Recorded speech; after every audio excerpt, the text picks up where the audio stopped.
in case, for those of you who don't know much about him, I'll just tell you some of his multiple roles. He's known as a copywriter, author, historian, public speaker, actor, a son, a husband, brother, father, grandfather.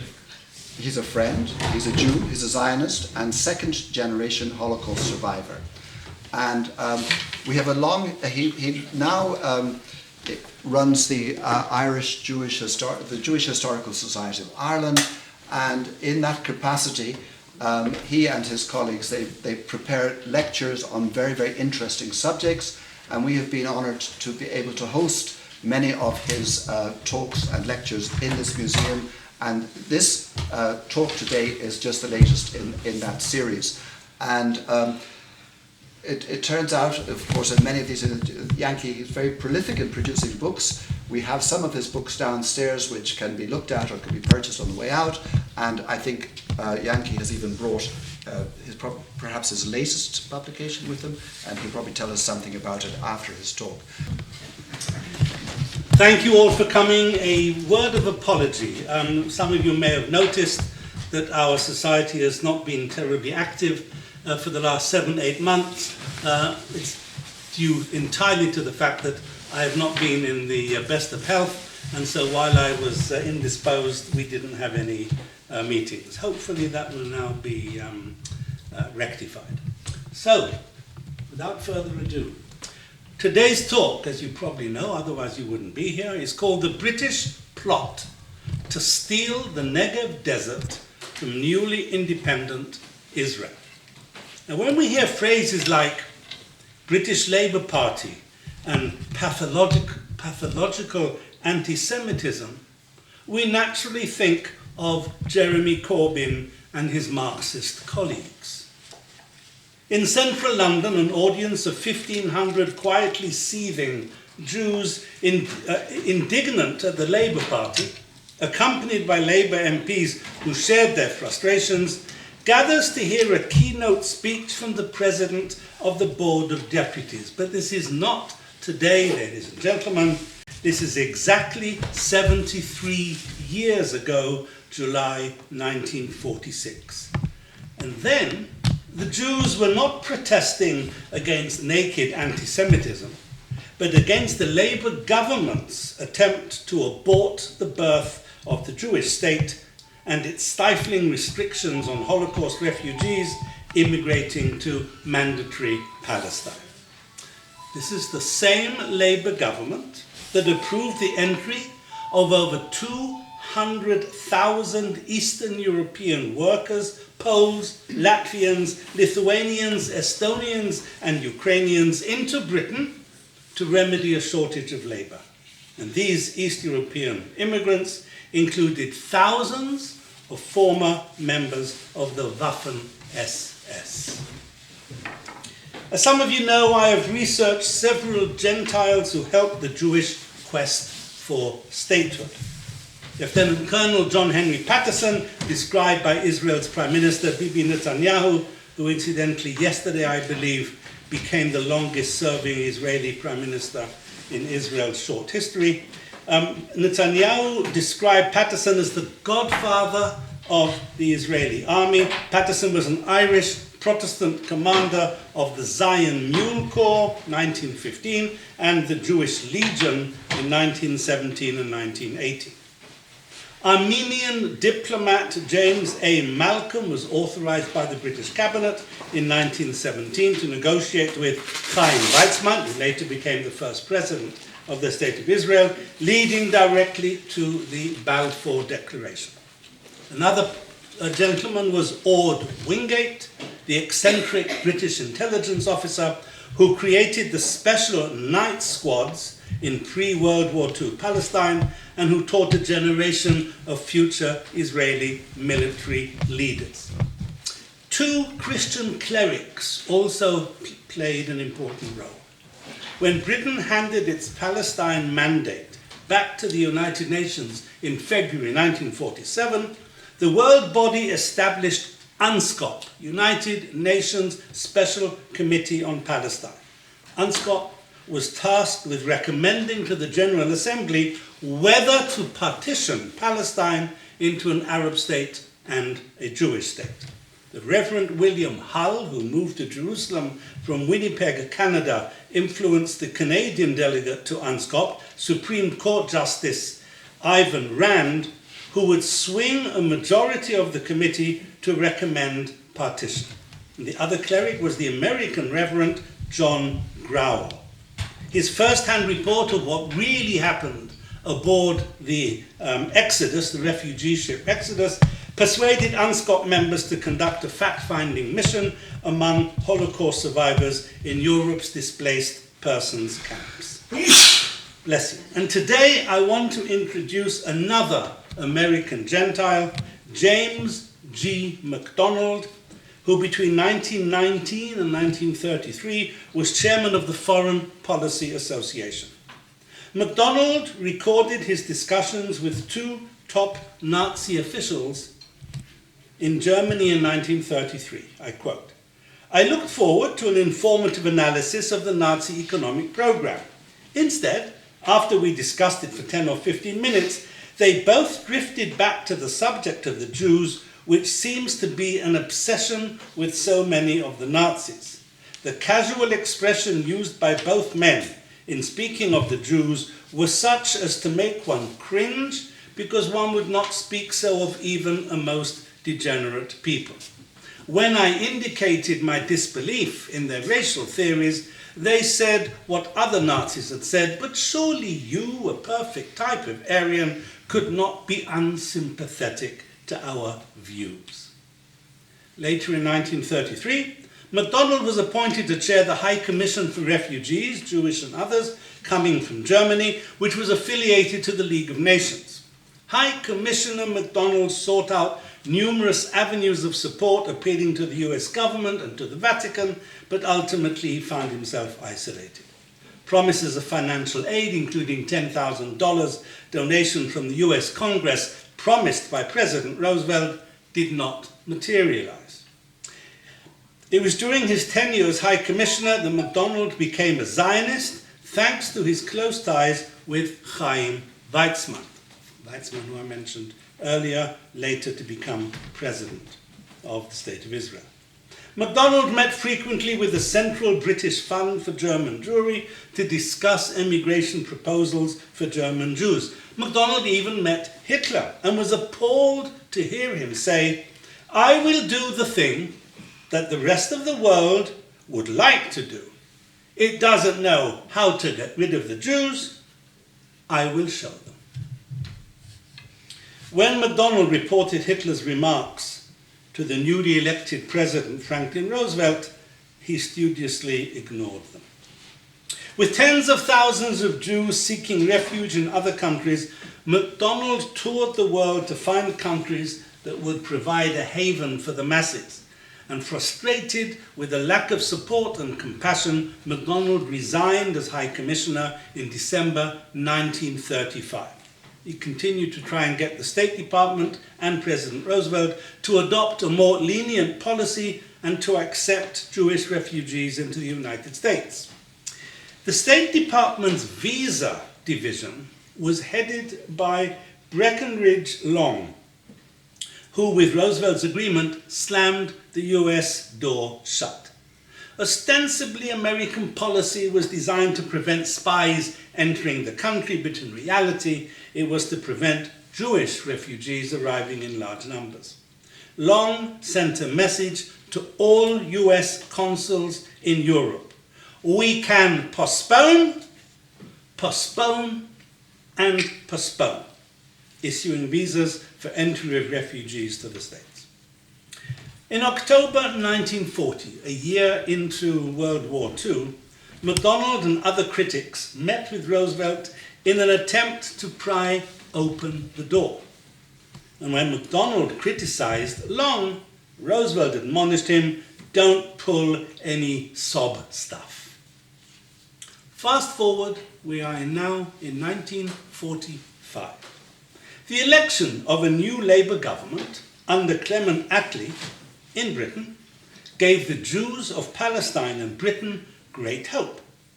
In 1939, Labour had voted against the pernicious white paper brought in by Neville Chamberlain's appeasement government. By drastically restricting Jewish immigration into Palestine, the 1939 white paper had effectively dismantled the 1917 Balfour Declaration. The 1945 Labour Party conference voted to rescind the white paper and establish a Jewish state in Palestine. But as soon as the Labour government took office, Attlee becoming Prime Minister and Ernest Bevin becoming Foreign Minister, they refused to change the white paper and they reversed all previous assurances. And that's how I started today. That was a protest meeting in London against the Labour government's policies in Palestine. Attlee and Bevin can be described as the malevolent midwives at the birth of the State of Israel. Bevin displayed his true anti-Semitic credentials. Despite the murder of 6 million Jews in the Holocaust, despite hundreds of thousands of Jews now languishing in displaced persons camps throughout Europe, Bevin accused the Jews of always trying to get ahead of the queue, his infamous description. August 1945, the war in Japan is over, and US President Harry Truman now turns his attention to Europe. And he shocked his British wartime ally by publicly calling on Britain to issue 100,000 Palestine immigration certificates to Jewish Holocaust survivors in displaced persons camps, the same camps that were now being called Bevingrad. Acutely embarrassed by Truman's demand, Bevin stated that Truman's true motivation was that he did not want 100,000 Jews turning up in New York. And to give him credit, Bevin may have been right. In order to play for time, Bevin proposed the establishment of an Anglo-American Committee of Inquiry on Palestine to be composed of 6 Americans and 6 British members. Formed in January 1946, the committee was tasked with examining the possibility for the mass settlement of European Jews in Palestine. One of the British appointees, Labour MP Richard Crossman, characterised Bevin's outlook as, I quote, corresponding roughly with the protocols of the elders of Zion. According to Crossman, Bevin always believed that the Jews were conspiring against him.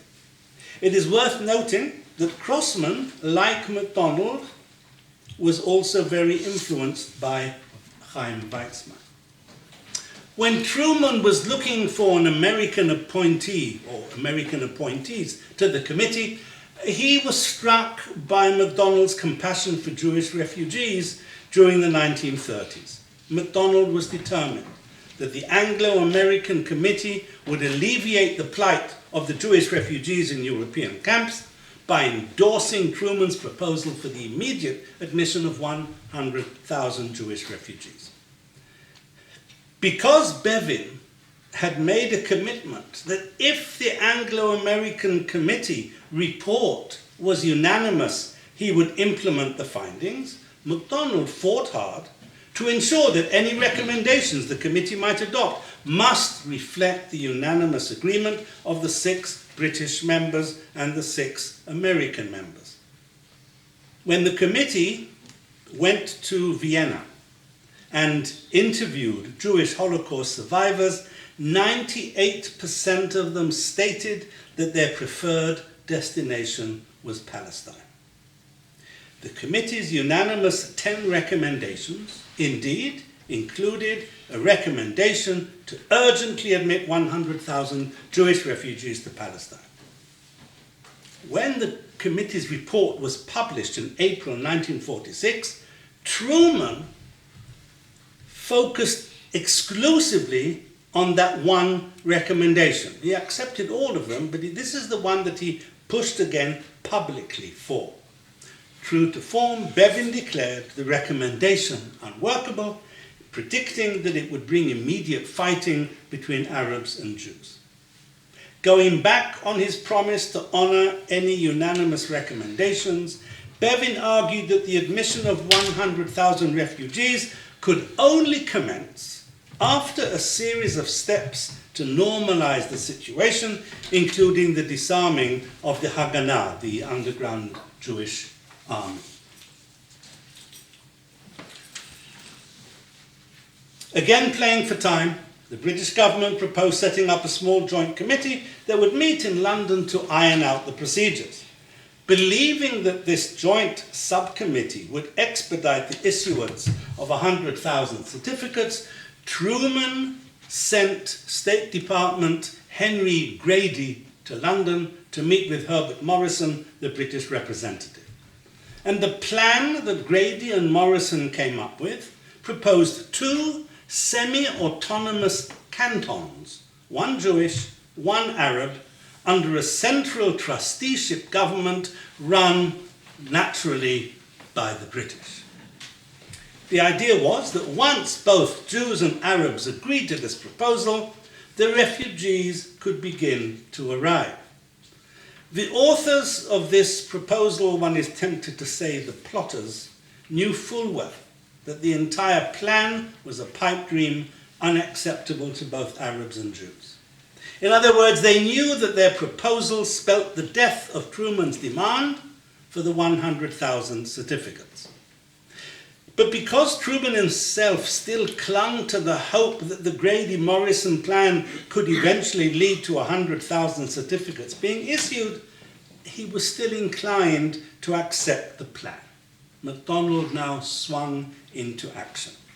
Convinced that linking the certificates to Arab acquiescence in a cantonal settlement meant that Holocaust survivors would never reach Palestine, MacDonald met with the Secretary of the Treasury, John Snyder, in July 1946.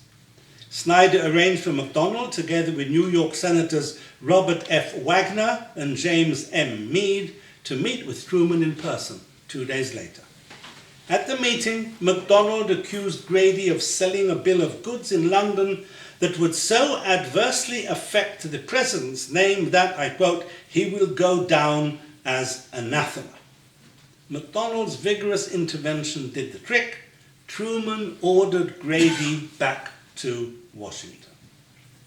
Bitterly disappointed at the departure of the Grady team, Bevin remained determined not to honour the unanimous recommendation of the Anglo-American Committee of Inquiry. The Bevin plan, presented at the London Conference at the very beginning of 1947, proposed that Palestine be placed under a 5-year trusteeship regime. But by making no provision for partition at the end of the trusteeship, Bevin was ensuring that there would be no Jewish statehood. The collapse of the London Conference precipitated Bevin's announcement in February 1947 that Britain was handing back the Palestine mandate to the United Nations.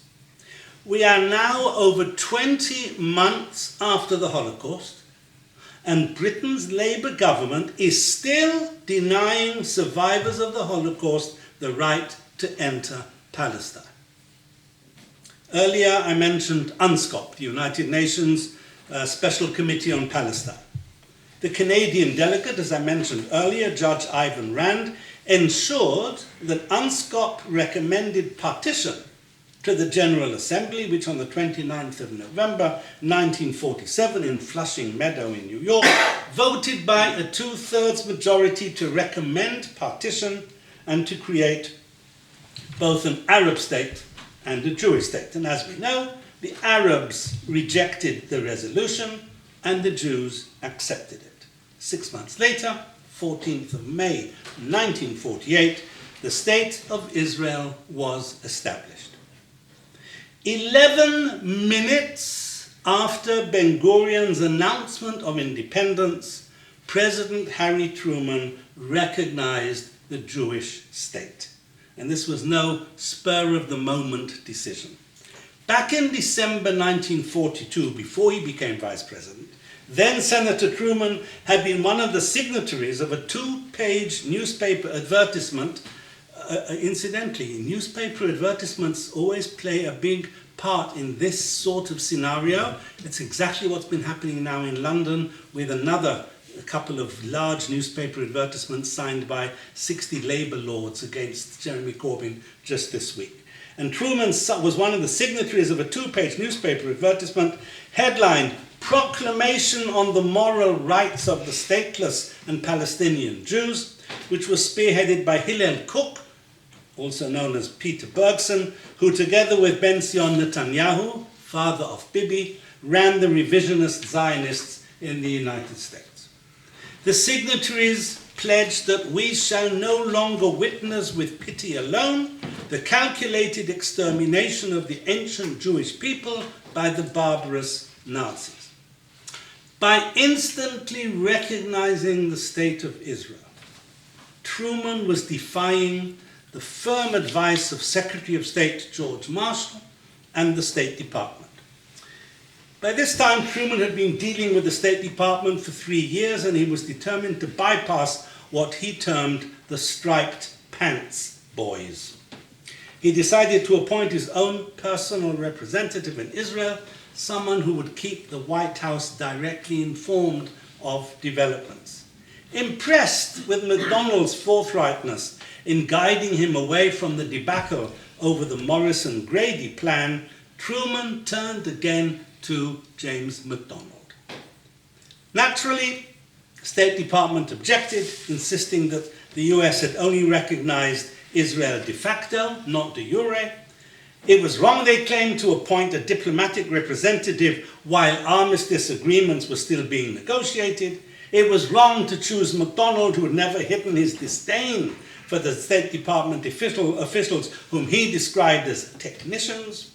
Under-Secretary of State Robert Lovett declared that McDonnell was unfit. Why? Because he was a proponent of the Zionist cause. Secretary of Defense James Forrestal, Secretary of State George Marshall, both objected on the grounds that McDonnell was not a professional diplomat. Truman listened diligently to all these objections and dismissed every one. On the 23rd of July 1948, just 10 weeks after the establishment of the Jewish state, Truman sent McDonnell as the special representative of the United States to Israel. Bidding McDonnell farewell, Truman, this comes from McDonnell's diary, stressed his desire to have his own means of communication and of information to and from the State of Israel. McDonnell, somewhat provocatively, made a stopover in London for a courtesy meeting with Bevin. Listen to what McDonnell wrote in his diary. "I had to tell myself that this was not Hitler seated before me." That's heavy language. At the meeting, Bevin lost his temper when McDonnell suggested that Britain too should send a diplomatic representative to Tel Aviv.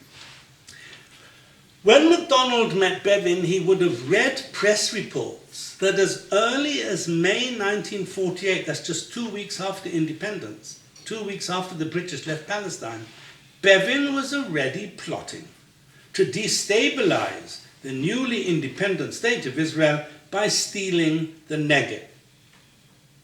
As soon as McDonnell arrived in Haifa on the 12th of August 1948, he started lobbying the State Department as well as President Truman personally for full diplomatic relations recognition of Israel. 2 weeks after he arrived, McDonnell sent a cable to Truman.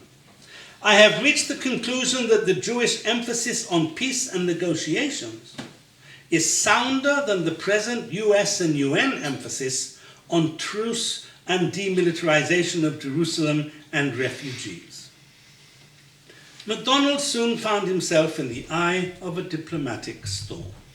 On May the 29th, 1948, the UN Security Council had appointed Count Volker Bernadotte of the Swedish Red Cross to serve as a peace mediator between Israel and the Arab states. Determined to weaken the new Jewish state, Bevin was delighted to discover that he and Bernadotte shared views on the Israel-Arab standoff. Officially, Bevin claimed that his reason for wanting to wrest control of the Negev from Israel was that Britain needed the Negev to serve as a base to protect the Suez Canal. And Bevin inundated Washington with messages on the critical role slated for the Negev in joint British-US strategy. Early September 1948, Bevin sent British officials to join American officials who were meeting in secret with Bernadotte on the island of Rhodes. Fully endorsing Bevin's plan, Bernadotte announced on the 16th of September that the Negev should be forcibly detached from Israel and transferred to Transjordan. And the US Secretary of State Marshall quickly announced that Washington endorsed the plan as the best possible basis for bringing peace to a distracted land. Israel's reaction was predictable, a determination to hang on to the Negev. Truman's reaction was one of fury. Because he'd recently endorsed the Democratic Party platform, and he was standing for president now, that declared categorically that Israel's borders would not be modified without its consent. And Truman now personally drafted a strongly worded telegram to Marshall attacking Marshall's endorsement of the Bevin-inspired Bernadotte plan. Truman wrote, "I shall have to state that my position as to boundaries has not changed." Truman was dissuaded from sending the telegram because the resignation of the Secretary of State on the eve of presidential elections would have done great damage to Truman's election prospects. Marshall wrongly interpreted the president's inaction as acquiescence and continued to collude with Bernadotte in the plan to steal the Negev from Israel. Harold Macmillan famously said, "Events, dear chap, events." And it was events that intervened when Israel launched Operation Yoav on the 15th of October 1948. Israeli forces swept most of the Egyptian forces out of the Negev, leaving 4,000 Egyptian troops surrounded in the Fallujah pocket. Incidentally, one of the Egyptian officers being surrounded in Fallujah was Gamal Abdel Nasser. People forget that he'd been to Israel, not just Sadat. At that time, the Israeli Air Force had a total of 6 planes, engaged in multiple operations supporting ground forces, flying air patrols, and air reconnaissance. During Operation Yoav, Israeli Spitfires attacked El Arish Air Base in the Gaza Strip, destroying several Egyptian aircraft on the ground. Seems to be an Israeli habit in times of war, doesn't it? Operation Yoav effectively shut the door on the British plot to steal the Negev. The initial response of the two Western allies to the Israeli military action was to gang up on the Jewish state in the United Nations. They jointly drafted Security Council resolutions calling for the immediate withdrawal of Israeli forces, but this wasn't enough for Bevin. He insisted that the draft resolution must include a threat that failure of any party, of course he meant Israel, to withdraw to the 14 November lines would subject the violator to United Nations sanctions. Recognizing the severe threat to Israel, MacDonald dispatched a strongly worded telegram to the State Department warning that Israel would not budge and that the threat of sanctions was futile. He warned White House advisor Clark Clifford that the State Department's pandering to British policies because of Cold War considerations was damaging US interests. Critically, MacDonald enlisted the help of 2 members of the United States delegation to the UN, Benjamin Cohen and Eleanor Roosevelt, in turning US policy around. On November the 3rd, 1948, Eleanor Roosevelt wrote to Secretary Marshall, "Israel without the Negev cannot possibly be independent and self-supporting. It is only our support in the negotiations which will make it possible for her to exist at all." When MacDonald wrote to Roosevelt and Cohen on November the 6th, 1948, he clearly had Bevin in mind. How blind are men who permit their hatreds and their frustrations to close their minds to realities. How tragic that other men should accept such men as dispassionate, disinterested, and trustworthy guides. The US delegation now modified the Security Council draft resolution, and thanks to MacDonald's intervention, the threat of sanctions was eliminated, the crisis had been averted, and Israel's hold on the Negev would never again be challenged. Truman's victory that November in the presidential election, some of you might remember the famous photo of the news, of the headlines in the papers that said that Truman had lost the election, when in fact he won the election, but his victory finally sealed the issue of the Negev. Now, Bevin may have been outmaneuvered. His plot to steal the Negev may have been thwarted, but as late as December 1948, after all of this, he's still trying to persuade the US ambassador in London that since Israel was likely to turn communist within 5 years, Britain and the US had to continue their efforts to wrest the Negev from Israeli control. Bevin's obsessive wish to crush the Jewish state led him to order the Royal Air Force based in Egypt into the skies of the Sinai Desert.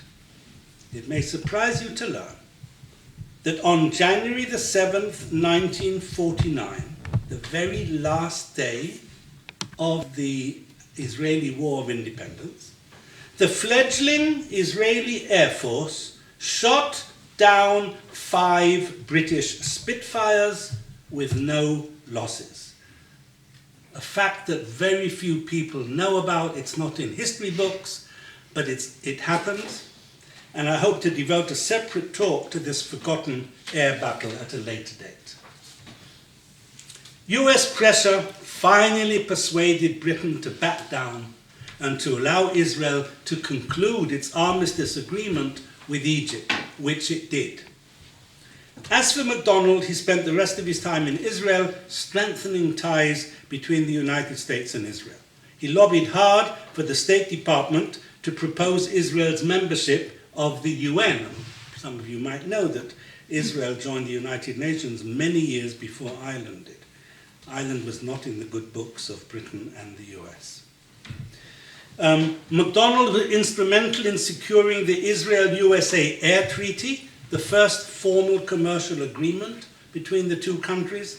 He succeeded in getting a US-Israel export-import bank loan approved, and in February 1949, MacDonald is officially upgraded from Truman's representative in Israel to the US ambassador in Israel.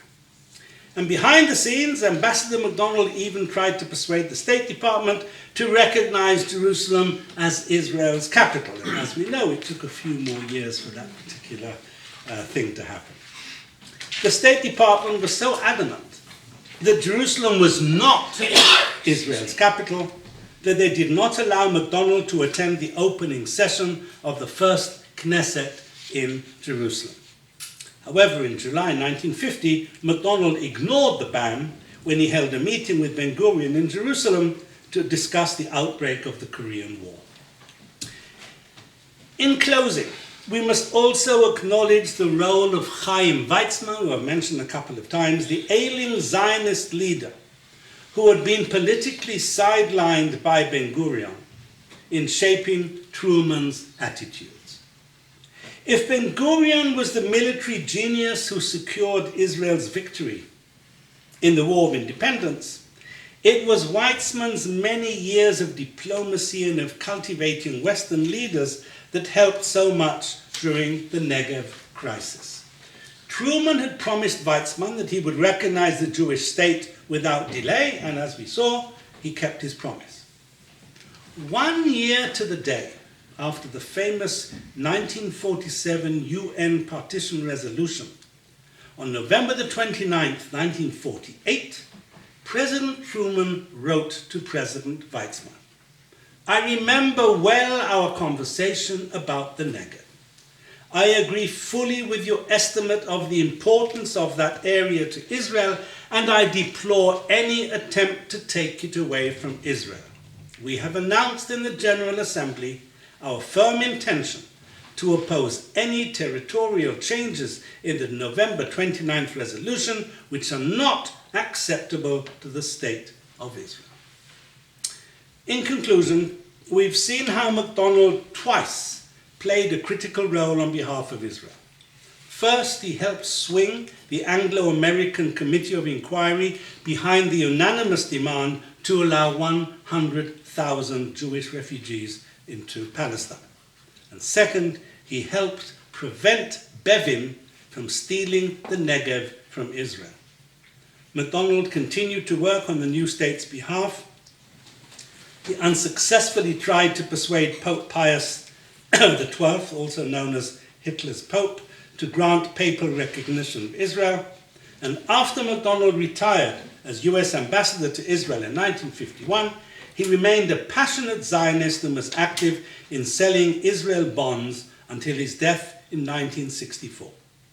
Reviewing MacDonald's book, Advocate for the Doomed, Deborah Lipstadt, whom David Irving tried to sue after she called him a Holocaust denier, wrote that unlike many of his American contemporaries, MacDonald tried to make a difference in what would become a unique story. Thank you.